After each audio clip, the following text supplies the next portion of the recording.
brief history of the United States of America. Hi, boys and girls, ready to get started? Once upon a time, there were these people in Europe called pilgrims, and they were afraid of being persecuted. So they all got in a boat and sailed to the New World where they wouldn't have to be scared ever again. Oh, I'm so relaxed. I feel so much safer. But as soon as they arrived, they were greeted by savages, and they got scared all over again. Indians! So they killed them all. Now, you'd think wiping out a race of people would calm them down, but no. Instead, they started getting frightened of each other. Witch! So they burned witches.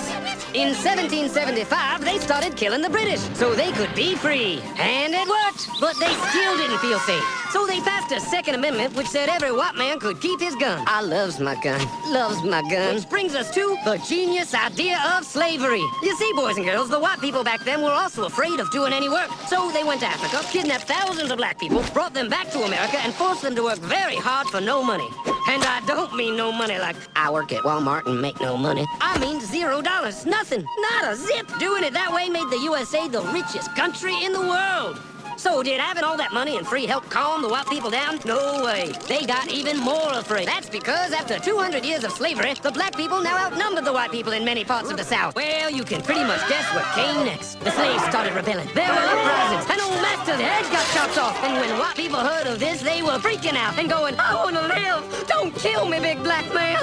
Well, just in the nick of time came Samuel Colt, who in 1836 invented the first weapon ever that could be fired over and over without having to reload. And all the Southern whites were like, yeah! But it was too late. The North soon won the Civil War and the slaves were freed. Yep, they were free now to go chop all the old master's heads off. And everybody was like, oh no, we're gonna die. But the freed slaves took no revenge. They just wanted to live in peace. But you couldn't convince the white people of this. So they formed the Ku Klux Klan. And in 1871, the same year the Klan became an illegal terrorist organization, another group was founded, the National Rifle Association. Soon politicians passed one of the first gun laws, making it illegal for any black person to own one.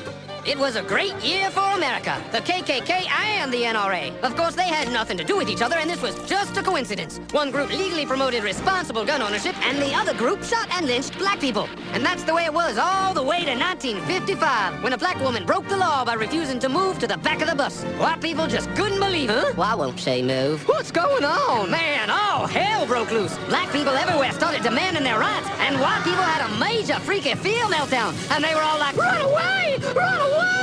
And they did. They all ran fleeing to the suburbs where it was all white and safe and clean. And they went out and bought 250 million guns and put locks on the doors, alarms in the houses, and gates around the neighborhoods. And finally, they were all safe and secure and snug as a bug.